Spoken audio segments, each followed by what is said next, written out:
ciencia. El show de la ciencia presenta el medio ambiente.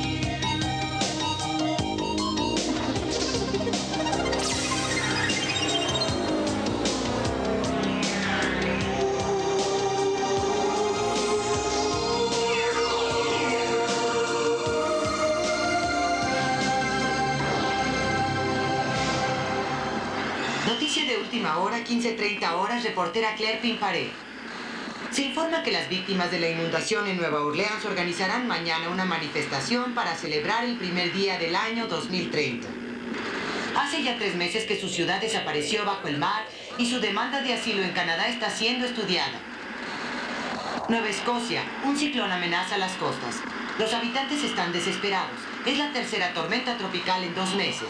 La temperatura en Montreal, 32 grados con 86% de humedad relativa en el centro de la ciudad. Para mañana, el índice hidrotérmico aumentará. ¡Feliz Año Nuevo! Y como nosotros, permanezca informado. Mi presentación fue ficción. Pero de hecho se espera un recalentamiento del planeta para principios del siglo XXI. Hasta 4 o 5 grados más durante los próximos 50 años. Tal vez un día no podremos vivir al aire libre a causa de los rayos ultravioleta, del calor y de la contaminación. Habrá que crear microclimas bajo burbujas de cristal, con vegetación y con sol artificial.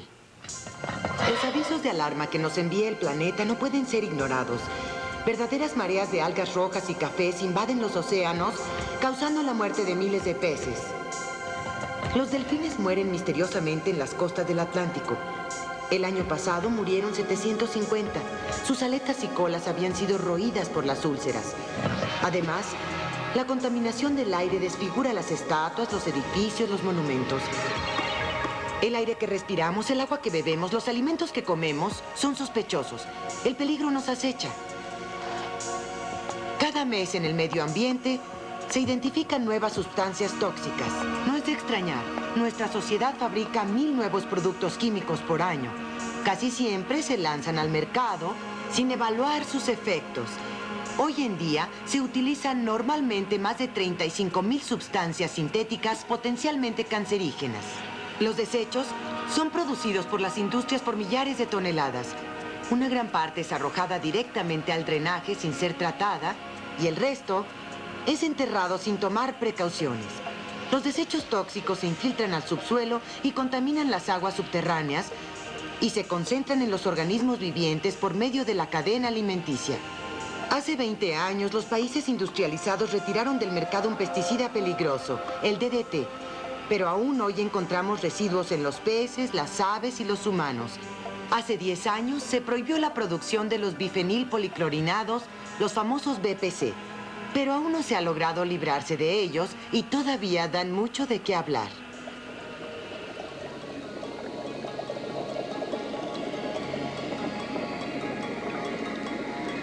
En 1929, cuando se lanzaron al mercado los bifenilpoliclorinados, los BPC, los científicos acababan de crear una familia de moléculas entre las más estables y polivalentes que jamás existieron. Desde entonces, esas moléculas se encuentran en centenares de productos de uso diario, como adhesivos, pinturas y barnices, tintas y lubricantes. También se aprovecharon sus propiedades aislantes, térmicas y eléctricas al encontrarles aplicaciones específicas en los campos de la maquinaria pesada y transformadores eléctricos. 50 años más tarde, su fabricación e importación estaba prohibida en América del Norte. Los BPC son extremadamente estables, no se disuelven en el agua y resisten la oxidación. No son biodegradables y se acumulan en los organismos vivientes.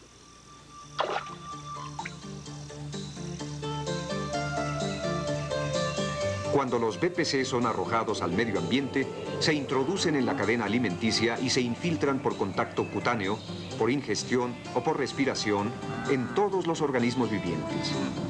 Una vez dentro de un organismo viviente, las moléculas de los bifenilpoliclorinados se acumulan en los tejidos grasos.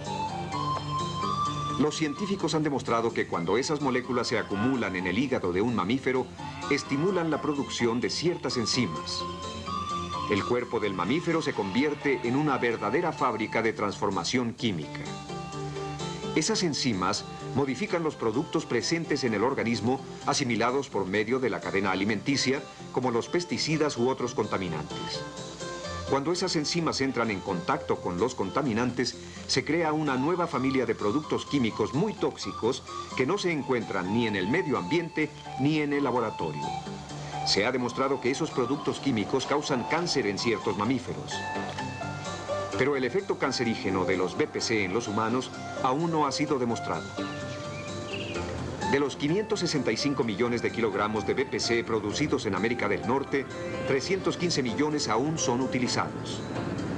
El resto está ya sea guardado o desparramado en el medio ambiente. Es muy difícil deshacerse de los BPC.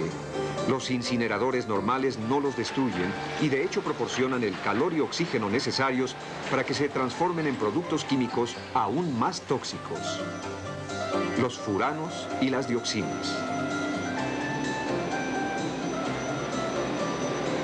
Cuando un átomo de oxígeno reacciona con la molécula de BPC, se obtiene una molécula de furano. Si dos átomos de oxígeno hacen reacción, se obtiene una molécula de dioxina. Se cree que ciertas formas de dioxina y de furano son hasta 100.000 veces más tóxicas que la molécula básica de los bifenilpoliclorinados. En los humanos, la exposición a grandes cantidades de dioxina y de furano provoca una forma de erupción cutánea llamada cloracné.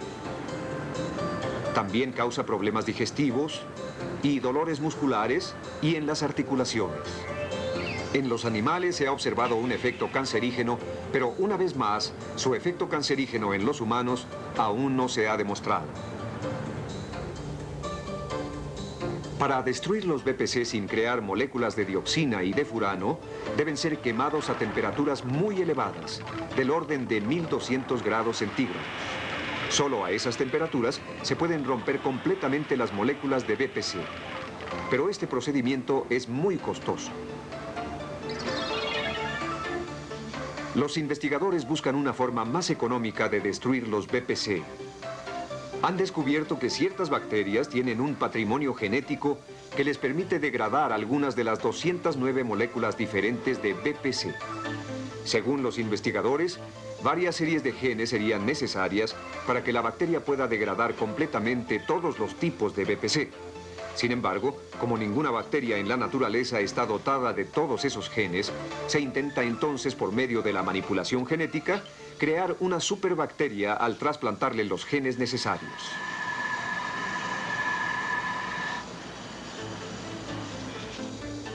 Sin embargo, la actividad de esos microorganismos, también creados por el hombre, es difícilmente previsible.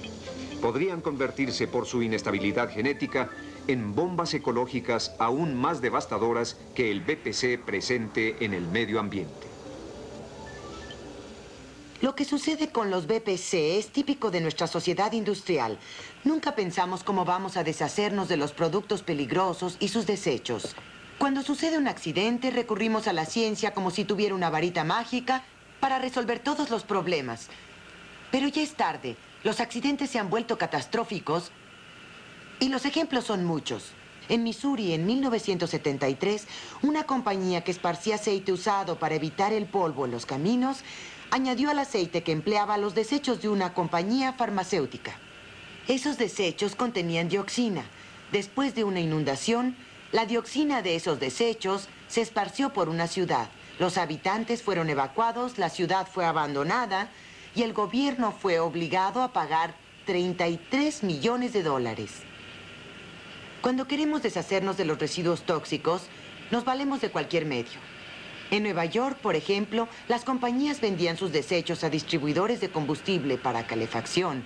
Esos distribuidores lo mezclaron con sus aceites para aumentar su volumen. Luego lo vendieron a particulares. Los aparatos de calefacción de sus clientes se volvieron fuentes de contaminación. Pero además del comercio ilegal, existe la negligencia. No hace mucho tiempo en Quebec se almacenaron en una vieja bodega sin vigilancia solventes flamables junto con barriles de BPC. Una noche hubo un incendio. Los residentes fueron despertados, se les ordenó evacuar sus hogares y fueron alojados en un gimnasio. 3 semanas después, los expertos declararon que podrían regresar a sus casas sin peligro. Pero, ¿qué significa sin peligro? En tiempos de crisis la gente se preocupa, se exigen controles y sin embargo cada día estamos expuestos a una infinidad de productos peligrosos sin que nos enteremos. Por ejemplo, el plomo está presente en el medio ambiente. Pero el nivel normal de plomo en nuestro organismo es 1000 veces más alto que el que encontramos en esqueletos de 2000 años de antigüedad. Lo mismo sucede con el azufre. Siempre ha habido moléculas de azufre en la atmósfera puestas en circulación por las erupciones volcánicas. Pero hoy en día, solo las industrias liberan 70 millones de toneladas más por año.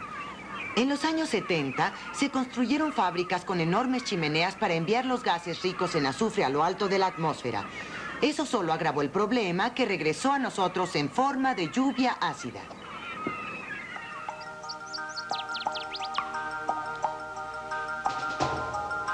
En Canadá, en Escandinavia y en otros países industrializados, se pueden encontrar lagos límpidos y sin algas.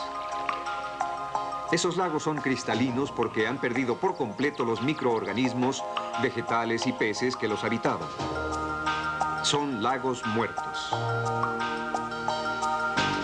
Centenares de lagos en todo el mundo sufren el mismo destino, una lenta agonía causada por la acidificación de las aguas. Esta acidificación es provocada al arrojar a la atmósfera óxido nitroso y dióxido de azufre. El óxido nitroso proviene de la utilización de combustibles fósiles y es principalmente emitido por los vehículos de motor. Pero la amenaza más importante es la presencia en la atmósfera de dióxido de azufre, o SO2. La principal fuente de SO2 son las centrales eléctricas operadas con carbón. El dióxido de azufre proveniente de la combustión de carbón es lanzado a la atmósfera por chimeneas que pueden llegar a ser de 300 metros de altura. Así, el medio ambiente cercano a estas centrales térmicas se ve poco afectado. Sin embargo, el dióxido de azufre lanzado a las alturas es llevado a otras partes por los vientos dominantes. Durante su trayecto, que puede ser de varios centenares de kilómetros, el dióxido de azufre sufre una transformación química al contacto del vapor de agua y de las nubes. El átomo de azufre y los 2 átomos de oxígeno del SO2 se combinan con los 2 átomos de hidrógeno y el átomo de oxígeno del agua para formar ácido sulfuroso. Y este ácido sulfuroso se mezcla con las lluvias.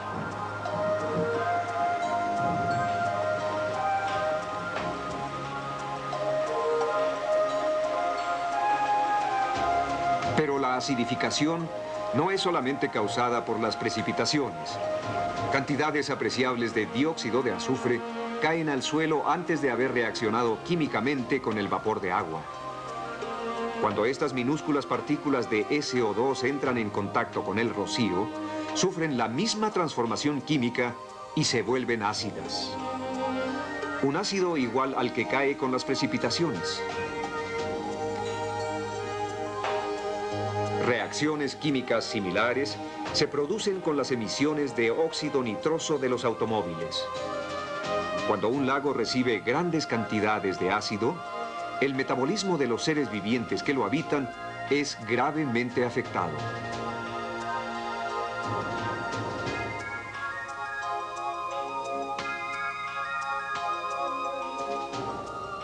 No se adaptan a la acidificación. Cesan de reproducirse y finalmente mueren.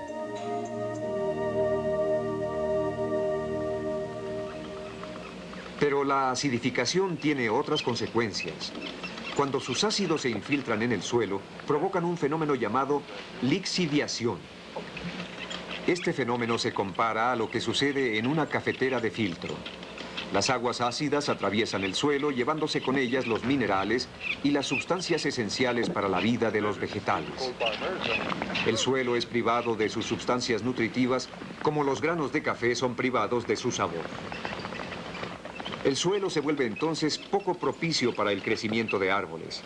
Bosques enteros sufren actualmente un daño probablemente irreversible. La lixiviación tiene también como efecto el provocar la disolución de ciertos metales presentes en el suelo. Así, los arroyuelos llevan grandes cantidades de aluminio y de mercurio hasta los lagos y corrientes de agua.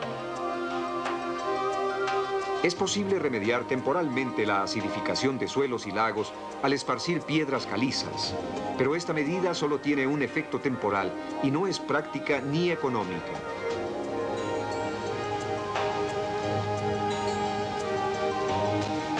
Las lluvias ácidas afectan también a las construcciones, edificios, monumentos y esculturas que son completamente desfigurados.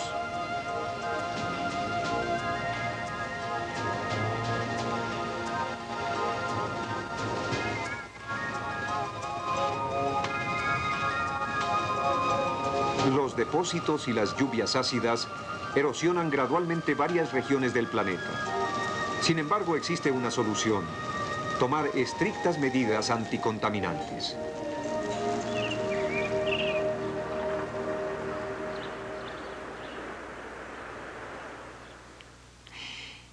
Debemos tomar medidas. Los suecos fueron los primeros en interesarse en la lluvia ácida. Establecieron normas para la combustión de carbón y petróleo.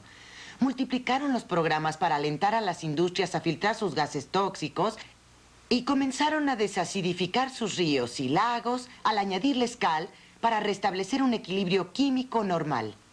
Los resultados son convenientes. De nuevo hay truchas en varios lagos tratados. Pero eso significa atender los síntomas sin atacar el problema. 75% de la lluvia ácida que cae en Suecia viene de Alemania, de Gran Bretaña y de Francia. Los suecos pueden legislar, pero es necesario que Europa lo haga. En Canadá sucede lo mismo. 70% de la lluvia ácida proviene de los Estados Unidos de Norteamérica. En materia de contaminación se necesitan acuerdos internacionales, pero generalmente las comisiones de estudio no agrupan más que a una veintena de países industrializados. Se comprometen a firmar algún día acuerdos para reducir progresivamente la producción de productos peligrosos. Todo eso lleva tiempo. Evidentemente, las naciones poderosas se rehúsan a prohibir ciertos productos porque saben que otros países más pequeños van a continuar produciéndolos y a obtener ganancias. Desde hace varios años hay una gran preocupación por la calidad del medio ambiente. Cada vez hay más información sobre los diferentes productos tóxicos, pero ya tenemos que enfrentar nuevos problemas. A fuerza de consumir carbón y petróleo, hemos logrado cubrir el planeta con una espesa capa de gas carbónico. Al mismo tiempo, continuamos utilizando productos que atacan al ozono. Y cada día destruimos un poco más la protección natural del planeta. Efecto de invernadero, destrucción de la capa de ozono. ¿Es esta una situación urgente?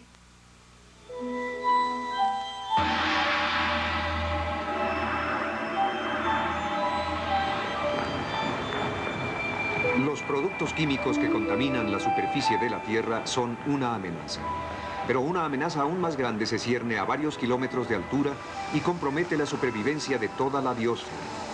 Desde el principio de la era industrial, el hombre ha modificado gradualmente la composición de las capas gaseosas que protegen la vida sobre el planeta.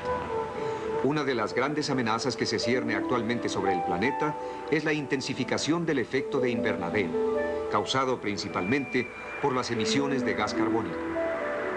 Presente en estado natural en la atmósfera, el gas carbónico funciona como una gigantesca burbuja de vidrio. Deja penetrar una parte de los rayos solares durante el día y atrapa el calor que se desprende del suelo durante la noche. Es la acción normal y benéfica del efecto de invernadero. Sin capas gaseosas protectoras, la temperatura media de la superficie de la Tierra sería de 100 grados centígrados durante el día y de 150 bajo cero durante la noche.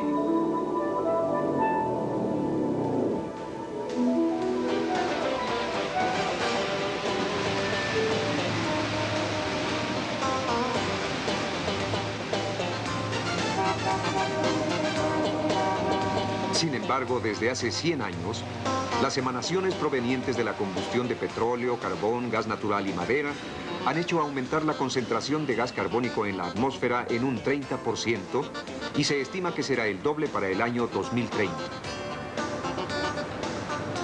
Este aumento en la cantidad de gas carbónico amplifica el efecto de invernadero y eleva las temperaturas en todo el planeta.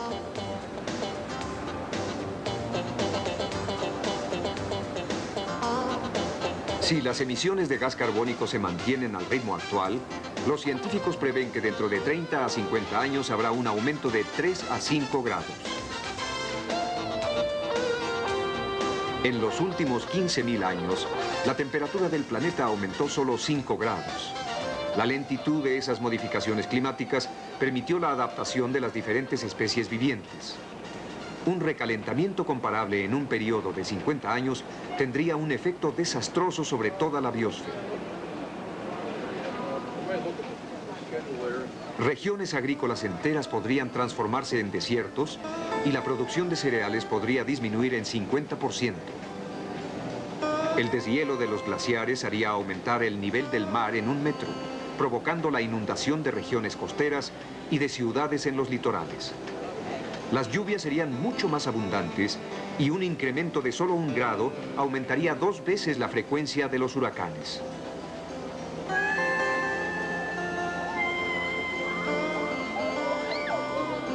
El otro gran problema al que se enfrenta actualmente nuestra civilización es la destrucción de la capa de ozono que rodea la Tierra. Esta capa de ozono constituye un filtro natural que protege al planeta contra los rayos ultravioleta del Sol. Actúa como un filtro solar que impide que la piel se queme. El ozono, constituido por 3 átomos de oxígeno, se forma y se destruye naturalmente en la estratosfera. Esta capa de la atmósfera está situada entre 15 y 50 kilómetros de altura. A esta altitud, la presión es 200 veces menor que en la superficie terrestre. Para dar una idea de la fragilidad de la capa de ozono, no tendría más que 3 milímetros de espesor si estuviera sujeta a la presión y temperatura que prevalecen en la superficie de la Tierra.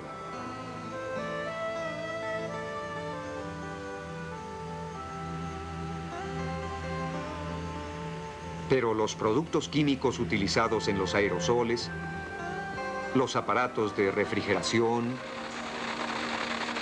las espumas aislantes y ciertos envases fabricados con esta espuma destruyen gradualmente este filtro protector. Esos gases, agrupados en la familia de los clorofluorocarbonos, o CFC, adelgazan peligrosamente la capa de ozono. Al contrario de otros productos químicos, los CFC no se descomponen en las capas inferiores de la atmósfera. Suben lentamente hasta la estratosfera. Se estima que el 80% de los CFC liberados entre 1955 y 1975 continúan todavía su lenta ascensión hacia la capa de ozono.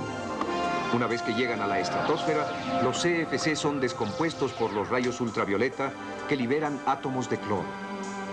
Los átomos de cloro destruyen las moléculas de ozono al quitarles un átomo de oxígeno.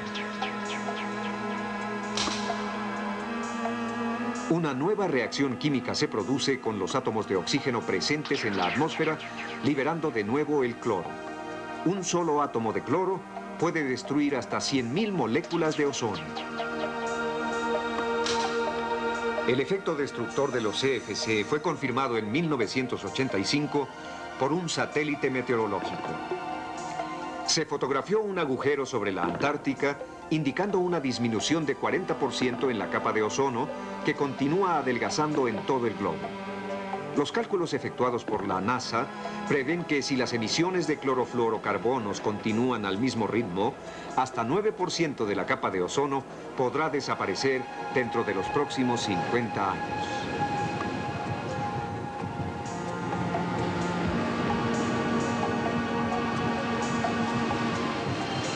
Los especialistas estiman que la disminución de la capa de ozono ya está provocando un considerable incremento en el cáncer de la piel y sospechan que la exposición a los rayos ultravioleta debilita el sistema inmunológico del hombre y de los animales. También se sabe que los rayos ultravioleta pueden destruir microorganismos esenciales para las cadenas alimenticias oceánicas. Una perspectiva inquietante para la pesca comercial. El recalentamiento del planeta y la disminución de la capa de ozono podrían tener efectos catastróficos sobre el equilibrio de todos los ecosistemas. Si el ser humano planifica a corto plazo, la naturaleza reacciona a largo plazo. Tal vez si evaluáramos las pérdidas ambientales en dólares ecológicos, las potencias económicas intervendrían rápidamente. La capa de ozono que disminuye, las especies que desaparecen, nuestra salud que se deteriora. Todo eso agregado representa muchos ecodólares. No permitamos que nos invade el pánico, pero no permanezcamos indiferentes.